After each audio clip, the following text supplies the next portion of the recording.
c'est Cyprien et vous regardez les 12 infos du mardi 7 décembre 2010 et aujourd'hui c'est l'anniversaire. Ah, c'est la révolution! Ah, on va tous retirer l'argent à la banque! C'est Cantona qui l'a dit. Ces 3 millions de gens, ils vont à la banque, ils retirent leur argent et les banques s'écroulent. Les banques s'écroulent, Cyprien. Mais pour retirer de l'argent à la banque, il faut de l'argent à la banque. Ouais, je sais. C'est pour ça que j'ai pu retirer que 10 euros. Ça tombe bien, tu me devais 10 euros. Tout de suite, les breaking news. T'as pas un travail? On connaît Bush pour son problème avec les portes. Eh bien, son remplaçant est beaucoup moins gêné par ça. Alors, évidemment, c'est un montage. Hein. Normalement, il les défonce avec la tête. C'est connu. On ne dirait pas comme ça, mais cet homme est extrêmement chanceux. La preuve dans 3, 2, 1. Ou alors, c'est peut-être le mec qui a jeté l'imprimante qui vise mal. Peut-être. Si vous avez du temps libre et beaucoup de temps libre, vous pouvez vous fabriquer cette porte un petit peu originale. Comme dans Star Trek, quoi. Ou l'entrée de votre Monoprix, aussi. C'est vrai. Et pendant ce temps-là... Non, ça rentrera pas. Ça rentrera pas. Non, ça rentrera pas. Ah, peut-être que... Non, en fait, non, ça rentrera pas. Ça rentrera pas. Tiens, mais ça fait longtemps que nous n'avons pas eu de nouvelles de Lady Gaga. Ah, est-ce qu'elle va bien? Ah, il se passe quoi avec son visage, là? On dirait un monsieur patate mal fait. Dur pour elle, hein. Et pour finir, plus fort que la fête d'anniversaire surprise, le gâteau d'anniversaire surprise avec un airbag à l'intérieur. En plus, ça fait une déco originale en 1 seconde. Pratique. Bien. Et commençons les news avec l'enchère bizarre du jour, parce qu'on met un petit peu n'importe quoi aux enchères, hein, des costumes de Dark Vador, la porte de Stargate, le premier ordinateur d'Apple, et désormais ce sont les affaires de la reine Elisabeth II qui se retrouvent en vente, comme par exemple ce que possédait un Américain désormais décédé, un sous-vêtement de la reine d'Angleterre. Regardez comme ça fait rêver. L'objet en question est évalué à 9 000 $ à peu près, donc faites-vous plaisir. Il est là. Adjugé pour la dame, l'eau suivante s'il vous plaît. Alors, qui pour ce magnifique parachute ayant appartenu à la reine d'Angleterre? Non, je crois pas que ce soit un parachute. Monte voir. Hop. Ah non, je crois que c'est une tente quechua, mais pas du tout en fait. Pas du tout. Qui pour la voile de bateau là? Qui sent encore un peu l'algue? Monsieur, 9 000 $? Poursuivons avec un événement beaucoup moins drôle. Ça s'est passé ce week-end à Richmond, dans l'état de Virginie. Un défilé de Noël, tout ce qui se fait de plus classique, jusqu'à ce que Rudolph décède, troué par un feu de signalisation. Ah, Rudolph, non, pas Rudolph. Je suis sensible, moi. Je sais pas, pensez à tous ces enfants hein, qui tombent sur ce spectacle affligeant. C'est horrible, Rudolph. Bon, Kevin, on sort un petit peu. Ça fait 2 semaines que t'es enfermé à jouer aux jeux vidéo. Regarde, il y a une belle parade de Noël, là. Regarde comme c'est beau. Hein, Rudolph, il est là. Rudolph, il meurt. Non, Kevin, calme-toi. Viens, on rentre, je te fais des crêpes. Continuons dans les fêtes de Noël avec une tradition américaine tout à fait étrange. À New York a été organisé un marathon de charité déguisé en Père Noël, mais tout nu. Alors c'est assez abstrait dit comme ça, mais en gros c'est des gens en slip ou en string rouge avec un bonnet sur la tête qui courent. Alors autant vous dire que c'est plutôt courageux hein, lorsqu'on connaît la température en ce moment. Ah bah regarde, il y a les gens du quartier qui font un beau marathon de Noël. Non, regarde pas. Papa, j'ai vu les fesses d'un monsieur là. Je sais. Et j'ai vu les tétés d'une dame aussi. Je sais, viens, on va jouer à la PlayStation 3. Non mais je veux aller par là-bas moi. Non, je m'en fous viens, des on jeux rentre. vidéo, je veux plus. Et pour terminer, l'info cinématographique du jour. Selon un ami du réalisateur de Star Wars, George Lucas, ce dernier souhaite faire jouer des acteurs qui n'ont pas joué depuis longtemps. En effet, il veut faire tourner des acteurs qui sont décédés. Des acteurs morts. Tu vas goûter de mon pistolet laser! Non! Ne va pas du côté obscur de la force! Non! D'ailleurs, j'ai pas besoin de pistolet laser! J'ai des pouvoirs! D'accord, faire jouer des acteurs morts numériquement. Ok, d'accord, oui. Genre recréer en 3D Orson Welles ou...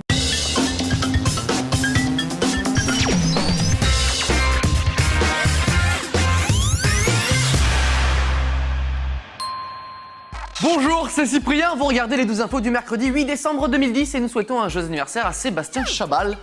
C'est qui ce mec Bah c'est Sébastien Chabal sans la barbe. Ah non, on peut pas montrer ça, hein, c'est pas possible. Non, hein, t'as vu la tronche qu'il a, c'est trop marrant. Non, pas du tout, il arrive dans 5 minutes là, en plus il devrait... Salut Sébastien. Oh putain.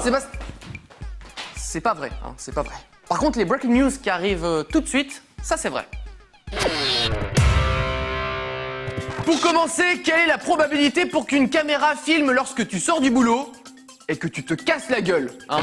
Finalité, cette fille n'a pas de chance. Quelle est la probabilité pour qu'une caméra filme un contrôle de vitesse et qu'une punto fasse un délit de fuite? Finalité, ce policier suédois n'a pas de chance non plus. Ah, la nature, comme c'est beau. Admirez par exemple cet homme qui filme ce spectacle de mère nature. Un crocodile qui meurt électrocuté en mangeant une anguille électrique. Ah, la nature, comme c'est beau. Et pendant ce temps-là, en Chine, votre taxi n'a pas pris la bonne sortie? Pas de souci, il va faire demi-tour sur l'autoroute et rouler sur la bande d'arrêt d'urgence. Non, c'est sympa, vraiment, merci. Fallait pas, mec, hein, je veux pas mourir. Les films français, on dit souvent que c'est beaucoup de blabla, et bien les films américains aussi en fait. C'est marrant parce qu'on dirait qu'ils parlent une autre langue. Bon, ça fait rire que moi, ok. Et pour terminer, à quoi ça sert d'être milliardaire, ici l'homme d'affaires Donald Trump, si c'est pour se ridiculiser en 2 secondes lorsqu'on a du vent qui passe dans les cheveux? Allez, on se le remet encore un petit peu, ça détend.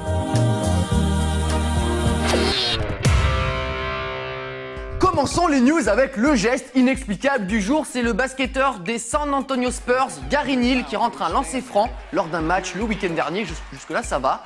Et c'est après qu'il commence à bugger un petit peu. Il tape dans la main de personnes qui n'existent pas, de personnes imaginaires. Il faut vraiment que ce type se trouve des amis, c'est pas possible. Ou alors il change de boisson énergétique parce que ça lui fait pas du bien là. Ok les gars, c'est super pour l'instant, hein. Pour le dernier carton, on garde le rythme, hein. Cyprien, c'était bien ton panier. Par contre, évite hein, les mouvements avec tes amis imaginaires, ça suffit. Merci. Oh, okay, allez, on continue les gars. Ok coach. Dis pas ça pour toi Jean-Jacques, hein. C'est pas contre toi. Passe-moi la bouteille d'eau. Tiens, attrape. Tu peux finir si tu veux. Hein. Hop là. Sans transition, la boulette du jour, c'est un chirurgien d'Anvers en Belgique qui réalise une obstruction intestinale sur un patient. Tranquille, posé, jusque-là ça se passe plutôt bien. Sauf que quelques mois plus tard, le patient, un petit peu mal au ventre, passe une radio et découvre qu'il a une paire de ciseaux de 16 cm dans son corps, oublié par le chirurgien. Ce dernier reconnaît son erreur, c'est déjà pas mal, sauf qu'il faut changer de métier là. C'est pas possible.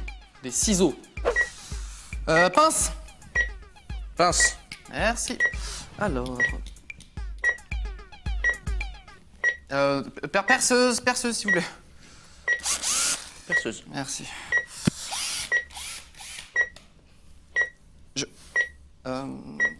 Je veux juste voir un... Merde, qu'est-ce que j'ai... Je vois plus rien, je suis fatigué.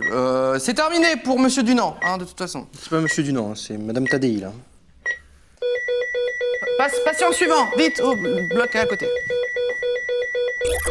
On peut remercier les maisons d'édition chinoises qui nous offrent l'info insolite du jour, comme ça, cadeau, générosité. En effet, 2 éditeurs ont décidé de publier le conte de Blanche-Neige et les 7 nains et hop, ils ont mis ça dans les rayons pour enfants, pensant probablement que ça fera une bonne idée cadeau. Sauf qu'ils ont publié, sans faire exprès, une version adulte de Blanche-Neige, où elle fait des trucs le soir avec ses amis les nains, enfin vous voyez le délire. La bourde a été réparée depuis, hein, ne vous inquiétez pas. Kevin, les jeux vidéo, c'est terminé, ok? Avec maman, t'as trouvé un peu de lecture, tu verras, c'est vachement bien. Ça va te faire réfléchir, c'est Blanche-Neige et les 7 nains. J'ai lu ça quand j'étais gamin, c'était bien. Wow. Tu me feras un petit résumé quand t'auras fini. Ok papa, pas de problème, je m'en occupe tout de suite. Tu peux fermer la porte, bien s'il te plaît? Et pour terminer, l'info, aux États-Unis, on craque pas mal son slip. C'est l'histoire d'une femme au Texas qui va en prison pour la raison suivante. Elle n'a pas rendu ses livres à la bibliothèque. Alors, selon l'accusé, sa maison a brûlé, donc les livres sont partis en fumée, mais les autorités locales ne l'ont pas entendu comme ça. Alors hop, sous les barreaux, sympa les mecs. Bien. Kevin, donne-moi le livre, il y a la police non, là qui... Non, si, papa, ils sont j'ai juste pas en terminé. bas, ils vont m'emmener en prison. Non mais j'aime bien ce bouquin, il est très C'est bien. pas possible, j'ai pas envie de... Kevin, pourquoi on passe de la page 2 à la page 4? Je sais pas, c'était comme ça quand J'ai l'impression que les pages sont collées. Je peux pas leur donner ça. Hein. C'est pas moi. Je vais aller en prison. Merci Kevin. Bon courage. La porte, s'il te plaît. Le 12 info est terminé pour aujourd'hui et le...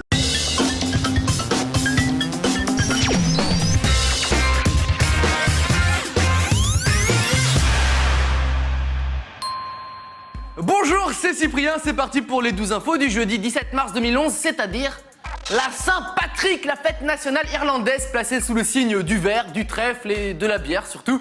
C'est le meilleur moment. C'est la fête. T'as vu, je me suis habillé en vert pour fêter l'occasion. C'est une bonne idée, non?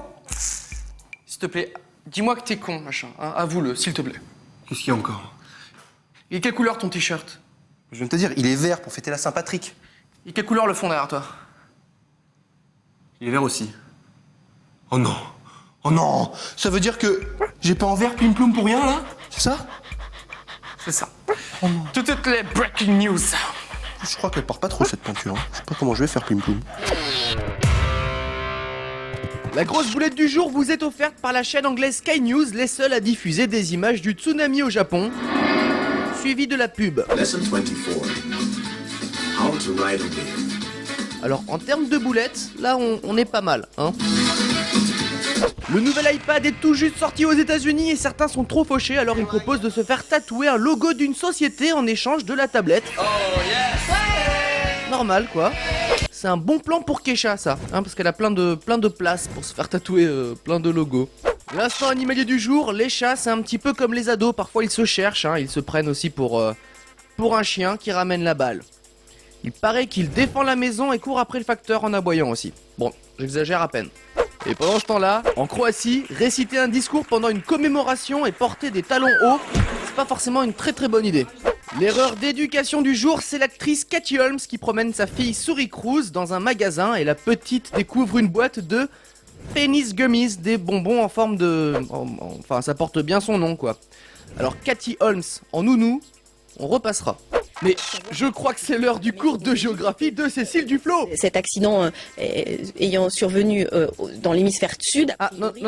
Le Japon c'est dans l'hémisphère nord, mais Cécile Duflot a un DEA en géographie, hein, c'est juste une erreur. A priori, le système de vent reste dans l'hémisphère sud. Mais Bon, Cécile, t'as eu un DEA en géométrie, c'est ça, hein, à vous? Et pour non mais laisse-moi parler avant de tomber, mais c'est n'importe quoi, ça devient n'importe quoi cette émission, un petit peu de tenue quoi, de l'organisation, je sais pas. Et pour commencer le reste des news, j'ai une bonne nouvelle, si, on ne va pas tous mourir le 21 décembre 2012 comme l'annonçait la fin du calendrier Maya, puisque justement, selon des scientifiques allemands, le calendrier Maya, ici présent, ne prendrait pas fin en 2012 mais en 2116. Une petite erreur d'une centaine d'années, ça arrive. Non mais c'est gentil de prévenir avant décembre 2012, hein, comme ça on a le temps de voir arriver la chose. C'est bien, gentil, sympa. Bah t'étais là? Ouais, je viens de terminer l'abri anti-atomique, c'est bon. Et tu sais ce qu'il y a devant toi? 10 ans de ration de riz quotidienne. Wouhou! Il peut y avoir une fin du monde, on peut tenir 10 ans ici. Tu devrais lire ça.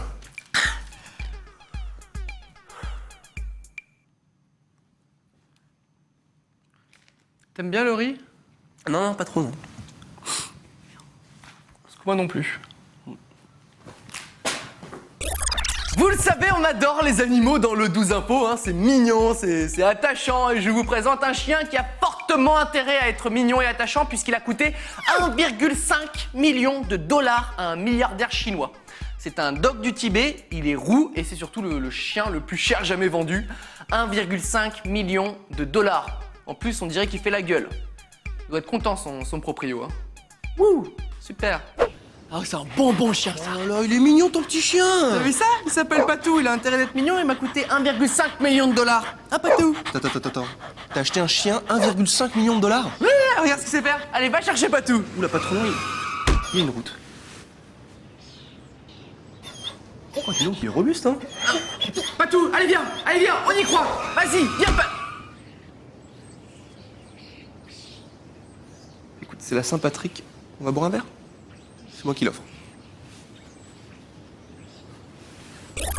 Et pour finir, l'info insolite américaine du jour, comme tous les jours en fait, ça se passe dans un restaurant d'une petite ville du Nouveau-Mexique où une jeune femme a eu la bonne surprise de trouver dans sa bouche, en plus des côtes de porc et de la purée de son plat, une aiguille de 2 cm. Si. Le restaurant n'arrive pas à expliquer cette trouvaille et la jeune femme a fait plusieurs tests et n'a pas été infectée par l'aiguille, c'est déjà ça. Et puis comme vous vous en doutez, elle attaque le restaurant. C'est la moindre des choses aux États-Unis, hein. J'ai envie de dire. 2 cm, t'imagines? Ça fait ça quand même, hein. Et tu comptes faire quoi alors? Bah je sais pas justement.